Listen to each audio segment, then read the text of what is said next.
विद्युत फ्लक्स तथा गॉस का नियम। इसमें कुछ हमने टूल्स के बारे में बात कर रहे थे हम, जैसे कि पहला टूल्स था क्या, क्षेत्रफलीय सदिश। आ जाइए, क्षेत्रफलीय सदिश, ठीक है। क्षेत्रफलीय सदिश की हम बात कर रहे थे, ठीक है। क्षेत्रफलीय सदिश क्या होता है, किसी समतल को किसी समतल के क्षेत्रफल को हम क्या कर सकते हैं कि दिशा और परिमाण दोनों के साथ प्रदर्शित कर सकते हैं, ठीक है ना। अगर कोई समतल है उसके क्षेत्रफल को हम क्या कर सकते हैं, दिशा और परिमाण दोनों के साथ प्रदर्शित कर सकते हैं। और क्षेत्रफल का जो दिशा होगी, क्षेत्रफल की जो दिशा होगी वो सदैव उसके तल के क्या होगी, बाहर की ओर लंबवत होगी, ठीक है ना। सदैव उस तल के बाहर की ओर लंबवत होगी। यानी कि हम सीधी भाषा में क्या है कि तो किसी क्षेत्रफल को सदिश के रूप में निरूपण ही क्षेत्रफलीय सदिश कहलाता है। क्या, किसी क्षेत्रफल का सदिश के रूप में निरूपण ही क्या कहलाता है, क्षेत्रफलीय सदिश कहलाता है। और क्षेत्रफलीय सदिश में याद रखेंगे इस बात को कि किसी समतल के क्षेत्रफल को हम क्या कर सकते हैं कि परिमाण और दिशा दोनों के साथ प्रदर्शित कर सकते हैं। और अगर मान लेते हैं कि मेरे पास अगर ये कोई क्षेत्रफल है, मान लेते हैं कि कोई ऐसा क्षेत्रफल है, ये हमारे पास कोई क्षेत्रफल है, तो इसकी दिशा इस तल के क्या होगी, लंबवत होगी। मान के चलिए ऐसे मैं बनाता हूँ, अगर ये कोई मेरे पास तल है, ये कोई तल है, तो इसकी दिशा जो होगी इस तल के लंबवत ऊपर की ओर होगी। तो ऊपर की ओर हम बना नहीं सकते, तो इसलिए हम ऐसे दिखा दे रहे हैं, इस तल के लंबवत ऊपर की ओर होगी, बाहर की ओर, ठीक है ना। ऐसे दिखा दिए। इसकी दिशा, अगर इसका क्षेत्रफल DA है या A है, अगर इसका क्षेत्रफल A है तो इसकी दिशा जो होगी A पर कैप से प्रदर्शित करेंगे, ठीक है। दूसरी बात, क्या चीज़ लिख सकते हैं, लिख सकते हैं, हमने कहा कि नहीं लिख सकते हैं, ठीक है। दूसरी बात, अगर कोई क्षेत्रफल ऐसे है, कोई क्षेत्रफल ऐसे है कि बुक दीजिए, अगर कोई क्षेत्रफल ऐसे है, समझ लीजिए, ध्यान से समझिए। अगर कोई क्षेत्रफल, ये क्षेत्रफल ऐसे था तो इसकी दिशा बाहर की ओर लंबवत ऐसे। अगर ये क्षेत्रफल ऐसे हो गया, ऐसे हो गया, तो इसकी दिशा बाहर की ओर इधर लंबवत, ठीक है। तो लंबवत इसकी दिशा हो जाएगी बाहर की ओर, ये सर, ठीक है ना, हो तो गया। ये लंबवत इधर की ओर हो जाएगी, A पर कैफ हो जाएगा अगर इसका क्षेत्रफल A है तो, ठीक है ना। दूसरी बात, अगर कोई सरफेस ऐसे रखा हुआ है, ऐसे रखा हुआ है तो क्या होगा, ऐसे रखा होगा तो क्या हो जाएगा, ऐसे सरफेस रखेंगे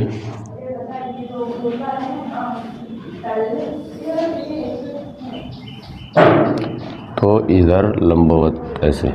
अगर ये क्षेत्रफल ऐसे रखा हुआ है तो इधर लंबवत ऐसे, ठीक है ना। तो बाहर की ओर लंबवत इनकी डायरेक्शन हो जाएगी। इनको हम क्षेत्रफलीय सदिश कहते हैं, ठीक है ना। क्षेत्रफलीय सदिश को क्षेत्रफल के रूप में व्यक्त कैसे करते हैं, क्षेत्रफलीय सदिश को सदिश के रूप में व्यक्त कैसे करते हैं, तो किसी क्षेत्रफलीय सदिश को A वेक्टर से प्रदर्शित करते हैं, किसी क्षेत्रफलीय सदिश को A वेक्टर से प्रदर्शित करते हैं। अगर इसका परिमाण A हो और इनकी दिशा A पर कैप हो तो A बराबर क्या हो जाएगा, A पर कैप। इतनी बात समझ में आ रही है। A बराबर क्या होगा, A पर कैप हो जाएगा, ठीक है ना। किसी भी प्रकार के, हमने क्या बोला कि किसी भी प्रकार का कोई समतल हो, किसी भी प्रकार का कोई समतल हो तो उसको हम दिशा और परिमाण दोनों के द्वारा हम प्रदर्शित कर सकते हैं सदिश के लिए, ठीक है। इतनी की हमने बात किया था, यानी किसी क्षेत्रफल को सदिश के रूप में निरूपण इस क्षेत्रफलीय सदिश कहलाता है। और क्षेत्रफलीय सदिश को हम A वेक्टर से प्रदर्शित करते हैं। किससे प्रदर्शित करते हैं, A वेक्टर से प्रदर्शित करते हैं। यानी यहाँ पर हो जाएगा क्षेत्रफलीय सदिश, ये हो गया क्षेत्रफलीय सदिश बराबर क्षेत्रफल का परिमाण, क्षेत्रफल लिख सकते हैं, गुणे एकांक क्षेत्रफलीय सदिश। एकांक क्षेत्रफलीय सदिश को कहीं कहीं पर A पर कैप से प्रदर्शित मिलेगा आपको और कहीं पर N पर कैप से प्रदर्शित मिलेगा, तो उसमें कोई दिक्कत नहीं है, घबराने की बात नहीं है। दूसरे अगर टूल्स की बात करेंगे हम, करते हैं तो दूसरा टूल्स आपका जो होगा, समतल कोण की बात करते हैं, समतलीय कोण की बात करते हैं। समतलीय कोण क्या होता है, समतलीय कोण क्या होता है, ध्यान से समझिएगा। समतलीय कोण क्या होता है, किसी वृत्त की का जो चाप होता है केंद्र पर एक कोण आंतरित करता है। ठीक है, वृत्त का क्या बोलेगा कि किसी वृत्त का चाप जो है, ये वृत्त है और इस वृत्त का अगर ये सेंटर है, तो वृत्त का अगर कोई भी चाप लेंगे तो वृत्त का जो चाप होता है वो केंद्र पर एक कोण आंतरित करता है। देखिए ये कोण आंतरित कर रहा है ना, तो वृत्त का चाप जो है केंद्र पर एक कोण आंतरित करता है। इस कोण को ही हम क्या कहते हैं, समतलीय कोण कहते हैं। ये जो कोण है आपका क्या कहलाएगा, समतलीय कोण कहलाएगा, समतलीय कोण कहलाएगा। ठीक है, इसे सामान्यतः थीटा से प्रदर्शित करते हैं, फाई से भी प्रदर्शित कर सकते हैं। ठीक है, तो समतलीय कोण कहते हैं इसको। क्या बोले हमने कि हमने बोला आपको कि किसी वृत्त का चाप जो है, किसी वृत्त का कोई चाप जो है केंद्र पर जो कोण आंतरित करता है उस कोण को हम समतलीय कोण कहते हैं। और इसे क्या है, थीटा से प्रदर्शित कर सकते हैं या फिर फाई से प्रदर्शित कर सकते हैं। इस समतलीय कोण का जो मात्रक होता है, समतलीय कोण का जो मात्रक होता है, समतलीय कोण का जो मात्रक होगा, समतलीय कोण का मात्रक जो होगा वो क्या होगा, रेडियन होता है। क्या होता है जी, रेडियन होता है। तो समतलीय कोण का मात्रक रेडियन होता है, इसे रेडियन में प्रदर्शित करते हैं। और यहाँ पर हम बात करें तो पाई रेडियन बराबर होता है आपका, पाई रेडियन बराबर होता है 180 डिग्री। और एक रेडियन की अगर बात करें, एक रेडियन की बात करें तो 180 अपन पाई और डिग्री हो जाएगा। ठीक है ना, 180 अपन पाई डिग्री हो जाएगा। ठीक है, अगर इसी प्रकार से इनका उपयोग तब करेंगे जब किसी नंबर्स को हमें रेडियन में दिया हो और इसको किस में बदलना हो, डिग्री में बदलना हो। तो अगर कहीं ऐसी स्थिति आ जाए आपके सामने, कहीं ऐसी स्थिति आ जाए कि यहाँ से अगर मैं कह दूँ कि 180 डिग्री बराबर पाई रेडियन है, बोलिए पाई रेडियन है, आर से रिप्रेजेंट करते हैं रेडियन को। ठीक है ना, तो पाई डिग्री बराबर 180 डिग्री बराबर पाई रेडियन है, हिंदी में ही लिख देते हैं रेडियन। ठीक है ना, पाई रेडियन है, ध्यान से समझिएगा। ठीक, दूसरी बात क्या है कि अगर 1 डिग्री का मान बताएं, 1 डिग्री बराबर हो जाएगा पाई बटे 180 रेडियन। मतलब ये है कि अगर डिग्री को किस में बदलना हो, रेडियन में बदलना हो, तो पाई बटे 180 का गुणा करेंगे आप। अगर रेडियन को किस में बदलना हो, डिग्री में बदलना है, तो 180 बटे पाई का मल्टीप्लाई करेंगे आप। ठीक है ना, तो अगर क्या है, डिग्री को रेडियन में बदलना है, डिग्री को रेडियन में बदलना है तो पाई बटे 180 का गुणा। और अगर रेडियन को किस में बदलना है, डिग्री में बदलना है, तो 180 बटे पाई का गुणा करते हैं। या डायरेक्टली सीधी बात कर देते हैं, अगर रेडियन में मान दिए हों और इनको अगर डिग्री में बदलना है, तो डिग्री में बदलना है तो सीधे पाई का मान 180 रख सकते हैं। ठीक है ना, पाई का मान क्या रख सकते हैं, 180 डिग्री। वजह क्या है, यहाँ से पाई से वहाँ से पाई कट जाएगा, आ जाओ। अगर यहाँ से पाई से वहाँ का पाई क्या हो जाएगा, कट जाएगा, तो 180 ही के बराबर आएंगे। तो ठीक है ना, तो सीधे डायरेक्ट मैं अगर कोण की बात करूँ तो कोण का सूत्र क्या हो जाएगा, अगर सूत्र की मैं बात करूँ इनके, तो कोण बराबर क्या हो जाएगा, या समतलीय कोण बराबर क्या हो जाएगा, समतलीय कोण बराबर क्या होगा, चाप बटे त्रिज्या। समतलीय कोण बराबर चाप बटे त्रिज्या, और इनका मात्रक जो होता है वो क्या हो जाएगा, रेडियन हो जाएगा। अगर इसी रेडियन को परिभाषित करना हो, एक है तो हम कह सकते हैं कि एक रेडियन किसी वृत्त की त्रिज्या के बराबर काटा गया चाप। ठीक है, ध्यान से समझिएगा, किसी वृत्त की त्रिज्या के बराबर, ये कोई वृत्त है और वृत्त की ये सेंटर है, वृत्त की ये त्रिज्या है, रेडियस है। अगर रेडियस के बराबर अगर क्या किया जाए कि चाप काट लिया जाए, तो आर से आर कट जाएंगे ना, आर से आर कट जाएंगे तो वैल्यू कितनी आएगी, 1 आएगी। ठीक है ना, तो वो 1 रेडियन के बराबर होगी। कितने के बराबर होगी, 1 रेडियन के बराबर होगी। तो अगर हमको 1 रेडियन को परिभाषित करना है तो सीधी सी बात कर सकते हैं कि किसी वृत्त में किसी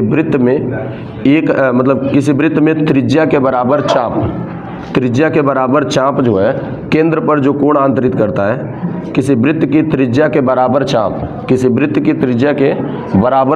केंद्र पर जो कोण आंतरित करता है, उस कोण को हम क्या कहते हैं, 1 रेडियन कहते हैं। ठीक है ना, किसी वृत्त की त्रिज्या के बराबर चाप जो है केंद्र पर जो कोण आंतरित करता है, उस कोण को हम क्या कहते हैं, 1 रेडियन कहते हैं। कहीं हमको मान दिया है, जैसे फॉर एग्जाम्पल में समझते हैं। फॉर एग्जाम्पल ध्यान से समझिए, अगर दिया है कि कोई कोण मान लेते हैं थीटा बराबर दिया है 3π/4, 3π/4 दिया है, ठीक है। तो ये 3π/4 दिया है तो इसका मतलब है ये रेडियन में है, इतना रेडियन मान दिया हुआ है। अगर इसको हमें डिग्री में चेंज करना है तो थीटा बराबर 3 और 3 क्या हो जाएगा 3π/4, और अगर इसको हमें रेडियन को डिग्री में चेंज करना है तो एक रेडियन बराबर 180/π डिग्री होता है। तो 180 क्या कर देंगे पाई कर देंगे, पाई से पाई कट जाएगा और 2 दूनी 4 और क्या हो जाएगा ये 9 दूनी 18, 90 हो जाएगा। 2 से काट देंगे 45, तो 3 गुणे क्या हो जाएगा, इससे काटेंगे तो 45 टाइम्स कट जाएंगे, ये 45 टाइम्स, ठीक है ना। 3 गुणे 45 और 45 यहाँ क्या हो जाएगा 135, तो 135 डिग्री का आंसर, ठीक है ना। तो ये डिग्री में चेंज हो गया। इसी को देखो एक साधारण तरीका ये है, साधारण तरीका ये है कि इसको एक साधारण तरीके से भी मतलब हल कर सकते हैं। देखिए यहाँ पर 3π और यहाँ पर पाई है, पाई से पाई कट जा रहा है ना, इसका मतलब यहाँ से यहाँ पर देखो 180 डिग्री बराबर पाई रेडियन होता ही है। तो जहाँ पर अगर पाई है, जहाँ पर पाई है वहाँ पर 180 डिग्री भी रख सकते हैं। तो यहाँ से डायरेक्ट अगर हम बात करें थीटा बराबर 3π/4 है, तो यहाँ से थीटा बराबर बात कर सकते हैं 3 गुणे 180 और यहाँ से सीधे हो जाएगा इसका मान थीटा बटे 4, ठीक है। तो थीटा बराबर क्या हो जाएगा, आ जाइए थीटा बराबर क्या हो जाएगा, 4 से काटेंगे, 4 चौको 16 और 4 पच्चे 20, 45 बार में कट जाएंगे, ठीक है। और 45 यहाँ 135 होता है तो 135 हो जाएगा, इतना डिग्री हो जाएगा, ये आंसर हो जाएगा, ठीक है। अगर कहीं ऐसा हो, हमारे पास जगह नहीं है, मैं यहाँ पर दिखा देता हूँ। अगर कहीं ऐसा हो, एक एग्जाम्पल ऐसा हो कि अगर कोई मान डिग्री में दिया, थीटा बराबर 60 डिग्री दिया हुआ है, ठीक है। थीटा बराबर क्या दिया हुआ है 60 डिग्री दिया हुआ है। अगर इसे रेडियन में हमको चेंज करना है तो रेडियन में चेंज करने के लिए हम क्या करेंगे कि थीटा बराबर क्या करेंगे, 60 डिग्री है, 1 डिग्री बराबर होता है, 1 डिग्री बराबर होता है पाई बटे 180 रेडियन। तो 60 डिग्री की जगह पर 60 गुणे, ये डिग्री में है तो रेडियन में चेंज करने के लिए पाई बटे 180 का मल्टीप्लाई कर देंगे, ये बदल जाएंगे किस में, रेडियन में। अब देखिए क्या हो जाएगा, 0 से 0 कट गया और 6 करने 6, 6 3 18, यानी थीटा बराबर क्या हो जाएगा π/3 रेडियन। इतनी सभी बातें समझ में आ रही हैं आपको, ठीक है। ये सभी की सभी बातें आपको समझ में आ रही हैं ना। तो मैं थोड़ा सा साइड का इधर मिटाता हूँ और घन कोण की बात करते हैं, ठीक नहीं समझिए। तो यहाँ पर देखिए अगर हम बात करते हैं तीसरे पॉइंट की, घन कोण की, घन कोण को हम कहते हैं सॉलिड एंगल। एंगल की अगर बात करें, घन कोण की अगर हम बात करें, घन कोण क्या होता है तो ध्यान, अगर कोई गोलीय कोश है, बॉल था हम लोग के पास, कहाँ है जी बॉल लाना। अगर कोई गोलीय पृष्ठ है, गोलीय पृष्ठ का जो क्षेत्रफल है वो केंद्र पर जो कोण आंतरित करता है वह कोण जो होगा त्रिविमीय कोण होगा। कैसा कोण होगा, त्रिविमीय कोण होगा। वो समतलीय कोण ना होकर के त्रिविमीय कोण होगा। और इस त्रिविमीय कोण को हम क्या कहते हैं, घन कोण कहते हैं। जैसे मान लेते हैं कि ये सपोज करिए कि ये बॉल है और बॉल पे ये कोई क्षेत्रफल मान लिए, ये कोई क्षेत्रफल है ना, और ये क्षेत्रफल जो है केंद्र पर जो कोण आंतरित करेगा उस कोण को हम क्या कहते हैं, क्षेत्रफलीय कोण कहते हैं, सॉरी घन कोण कहते हैं, ठीक है ना।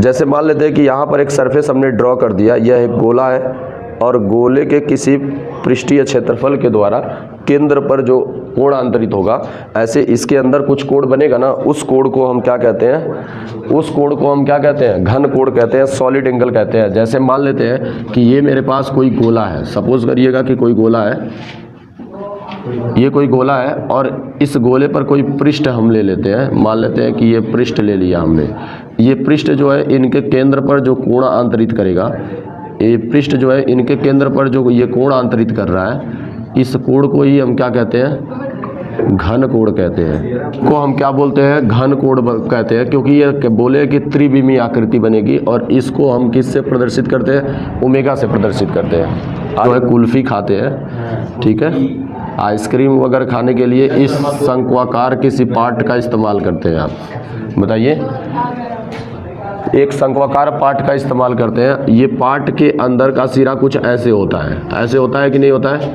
समझिएगा कि यही क्या है, आपका घन कोण है और इसको ओमेगा से प्रदर्शित करते हैं। तो किसी गोलीय पृष्ठ के किसी गोलीय पृष्ठ के किसी क्षेत्रफल के कारण केंद्र पर आंतरित जो कोण होता है उस कोण को हम क्या कहते हैं, घन कोण कहते हैं। अगर वृत्त के द्वारा आंतरित कोण होगा तो वो समतलीय कोण कहलाएगा, अगर गोले के द्वारा आंतरित कोण होगा तो वो क्या कहलाएगा, घन कोण कहलाएगा।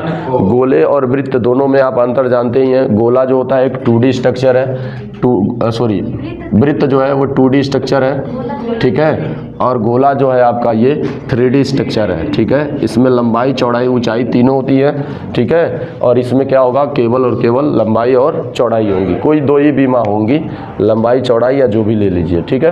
घन कोण जो होता है वो क्या होता है कि आपका घन कोण जो होता है वो क्षेत्रफल के समानुपाती होता है, क्षेत्रफल के समानुपाती होता है, तथा क्या होता है कि इनकी त्रिज्याओं के वर्ग के व्युत्क्रमानुपाती होता है, ठीक है। त्रिज्या के क्या होगा, वर्ग के व्युत्क्रमानुपाती होगा। यहाँ से अगर ओमेगा की अगर मैं बात करूँ तो ओमेगा बराबर हो जाता है DA/r², ठीक है। ओमेगा बराबर ये हो गया आपका DA/r²। मात्रक जो होगा, इसका मात्रक जो होता है, मात्रक स्टेरेडियन होता है, रेडियन होता है, ठीक है। इसका मात्रक स्टेरेडियन होता है। और अगर ध्यान से समझा जाए, इस पर अगर एक बात कर ले, अगर यहाँ से मैं थोड़ी सी और बात कर लूँ, DA/r² पे अगर कोई क्षेत्रफल मान लेते हैं कि कोई क्षेत्रफल हमारे पास ऐसा हो जाए, ये केंद्र पर एक कोण आंतरित करेगा, कुछ ऐसा कोण आंतरित करेगा, बताइए, ठीक है। ये ऐसा कुछ कोण आंतरित करेगा, इसको हम बोलते हैं, इस कोण को घन कोण बोलते हैं, ओमेगा से प्रदर्शित करते हैं, है ना ऐसा क्षेत्रफल। ये कुछ इस प्रकार से क्षेत्रफल है। अगर वो याद ना रहे आपको, ठीक है, अगर वो याद ना रहे, वो समझ में नहीं आएगा तो आपको पूरा चैप्टर नहीं समझ में आएगा। तो मात्र 3 स्टेटमेंट है और उस 3 स्टेटमेंट को बहुत बारीकी से, बहुत ध्यान से समझना है, ठीक है ना। तो ध्यान से समझाते हैं और उस बात पर विशेष ध्यान देंगे हम, ठीक है। आप लोगों को ये फीलिंग नहीं आ रही है, उसका कारण एक है, आप लोग को फीलिंग नहीं आ रही है उसका कारण एक है, क्योंकि आप स्टेटमेंट को रटने की कोशिश करते हो, तैयार करने की कोशिश करते हो, आप परिभाषाओं को तैयार करते हो, आप हर एक परिभाषाओं को लेकर के 2 एकम 2 वाला कहानी करते हो। इस वजह से आपको दिक्कत नहीं होती है। जो लड़का खुद से एनालिसिस करता होगा, चीज़ों को समझता होगा, वो एक दिन क्लास नहीं आएगा तो उसको रियलाइज़ होगा कि हमने क्या गलती कर दी, उसको रियलाइज़ होता होगा, ठीक है। और जो बैठ के कहानी तैयार कर रहा है, हाँ एगो सवाल मिल गया ना, अरे ये सवाल तो तैयार हो गया, इसको पढ़ लिए, याद कर लिए, ये तो तैयार हो गया, उसके लिए कोई दिक्कत नहीं, वो तो उसको भी तैयार कर सकता है, ठीक है, उसके लिए कोई दिक्कत नहीं है। जिसको समझना है, और समझना किसको कहेंगे, अरे समझने का मतलब ये है कि एक चीज़ें बताए तो उसके जैसा अगली चीज़ें आप ऑलरेडी पहले ही दिमाग में सोच सकें, उसे समझना कहते हैं। अगर हमने कोई बात बताई है तो अगली बात आप सोचने की क्षमता आ गई आपके अंदर, तो आपने बढ़िया से समझ लिया उसको। अगर उसके आगे की बात सोचने की क्षमता नहीं आ पा रही है तो आप अभी उस स्टेटमेंट को तैयार कर रहे हैं, अभी तक समझ में नहीं आया है वो आपको। तो आगे तक जो पढ़ाया जा रहा है उसके आगे तक सोचने की क्षमता आ जानी चाहिए आपके अंदर, उसको कहेंगे वास्तविक रूप से आपने समझा है, ठीक है। यहाँ पर ध्यान से समझिए, मैं कुछ टर्म्स की बात करूंगा, जैसे क्या है कि रेखीय आवेश घनत्व, रैखिक आवेश घनत्व, या ऐसे भी बोल सकते हैं इसको रेखीय आवेश घनत्व। इन तीनों चीज़ों की हमको बात करनी है, इन तीनों चीज़ों की बात करनी है, ठीक है ना। क्षेत्रफलीय आवेश घनत्व की, रेखीय आवेश घनत्व की और आयतनिक आवेश घनत्व की। और अगर इन तीनों चीज़ों को समझ रहे हैं, अगर इन तीनों बातों को समझ रहे हैं तो आगे के 2 चैप्टर आपके लिए बहुत ही अच्छे होंगे। और आने वाले भी चैप्टरों में बीच बीच में ये मिलते रहेंगे आपको, कहीं पर लेम्डा दिखाई देगा, कहीं पर सिग्मा दिखाई देगा, कहीं पर कुछ और दिखाई देगा, तो आपको इससे दिक्कत नहीं होगी, ठीक है ना। कि इससे क्या होगी, आपको समस्या नहीं होगी, आप आसानी से इसको कर सकते हैं ना। एक विशेष प्रकार का सिंबल आपके नज़र में आएगा, तो इसको पहले समझ लेते हैं। सबसे पहले मैं रेखीय आवेश घनत्व की बात करते हैं, रेखीय आवेश घनत्व की बात करते हैं। आवेश, इसमें फर्स्ट पॉइंट की बात करें, रेखीय आवेश घनत्व। रेखीय आवेश घनत्व किसको कहते हैं, यदि आवेश जो है ना, एक रेखा में आवेश एक समान रूप से क्या है, वितरित है। मान लेते हैं कि इस पर प्लस का आवेश एक समान रूप से वितरित है, प्लस प्लस आवेश एक समान रूप से, ये कोई तार है या कोई छड़ है, उस पर एक आवेश जो है वो एक समान रूप से क्या है, वितरित है। तो एक समान रूप से वितरित है तो इसमें आवेश की मात्रा मान लेते हैं, कुल आवेश की मात्रा जो है वो क्या है, प्लस का क्यू है। कुल आवेश की मात्रा क्या मान लिए, प्लस का क्यू है। तो यदि किसी तार पर या किसी छड़ पर आवेश एक समान रूप से वितरित हो या आवेश एक ही दिशा में या एक ही लाइन, एक ही रेखा पर एक समान रूप से वितरित हो तो उस आवेश के घनत्व को हम क्या कहते हैं, रेखीय आवेश घनत्व कहते हैं। तो इस आवेश के घनत्व को हम क्या कहेंगे, रेखीय आवेश घनत्व कहेंगे। और रेखीय आवेश घनत्व जो होगा, रेखीय आवेश घनत्व जो होता है, रेखीय आवेश घनत्व जो होता है वो लैम्डा से प्रदर्शित किया जाता है। किससे प्रदर्शित किया जाता है, लैम्डा से प्रदर्शित किया जाता है। और रेखीय आवेश घनत्व बराबर होता है आवेश बटा लंबाई। आवेश, कुल आवेश क्या है इस पर, Q, और बटे लंबाई कितनी है, L। तो इसका घनत्व पता चल जाएगा। घनत्व क्या होता है, घनत्व आप जानते हो कि एकांक आयतन में द्रव्यमान की मात्रा को घनत्व कहते हैं। उसी प्रकार से एकांक लंबाई में आवेश की मात्रा इसके घनत्व को बताएगी। घनत्व ये बताएगा कि एक छोटे से भाग में कितना द्रव्यमान स्थित है, यही ना, यही तो बताता है। घनत्व इतना बताता है कि एक छोटे से भाग में कितना द्रव्यमान स्थित है। उसी प्रकार से यहाँ पर आवेश घनत्व क्या बताएगा कि एक छोटे से भाग में कितना आवेश स्थित है। और यहाँ पर वो कौन सा है, ये रेखीय आवेश घनत्व की बात कर रहे हैं। तो यानी रेखीय मतलब क्या होगा कि एक छोटी सी लंबाई में या एकांक लंबाई में कितना आवेश की मात्रा है वो कौन बताएगा, रेखीय आवेश घनत्व बताएगा। ठीक है, अब इसको हम परिभाषित कैसे करेंगे, इसको समझने के लिए हमने ऐसा बताया। इसको परिभाषित कैसे करेंगे, रेखीय आवेश घनत्व कोई परिभाषा कैसे देंगे, तो एकांक लंबाई में आवेश की मात्रा को ही हम क्या कहते हैं, रेखीय आवेश घनत्व कहते हैं। जिस प्रकार से इसको परिभाषित करते थे, एकांक आयतन में द्रव्यमान की मात्रा को घनत्व कहते थे, यही कहते थे ना। उसी प्रकार से एकांक लंबाई में आवेश की मात्रा जो होती है वो रेखीय आवेश घनत्व कहलाती है और इसको लैम्डा से प्रदर्शित करते हैं। बोलो, बात समझ में आ रही है जी। रेखीय आवेश घनत्व लैम्डा का मात्रक क्या हो जाएगा इसका, जरा मात्रक बताइए। आवेश बटे लंबाई है तो कूलाम मीटर हो जाएगा, कूलाम अपन मीटर। तो इसका मात्रक हो जाएगा कूलाम अपन मीटर। तथा बीमा क्या हो जाएगी, बीमा, तो कूलाम की बीमा A पर 1 T पर 1 और ये इसकी बीमा L पर 1।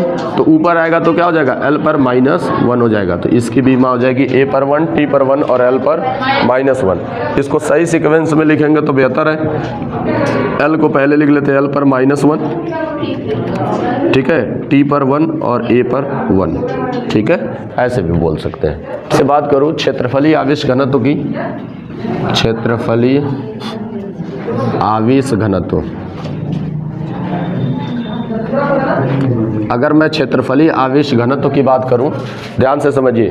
एकांक क्षेत्रफल में आवेश की मात्रा को क्षेत्रफलीय आवेश घनत्व कहेंगे। जैसे मान लेते हैं कि क्षेत्रफलीय आवेश घनत्व क्या होगा, जैसे कोई क्षेत्रफल वाली वस्तु है, जैसे ये इसका क्षेत्रफल होगा, ये आयत है, क्या है, आयत है। मान लेते हैं वर्ग दिख रहा है, क्या वर्ग ही कर लेते हैं, वर्ग दिख रहा है तो वर्ग हो जाएगा, ठीक है।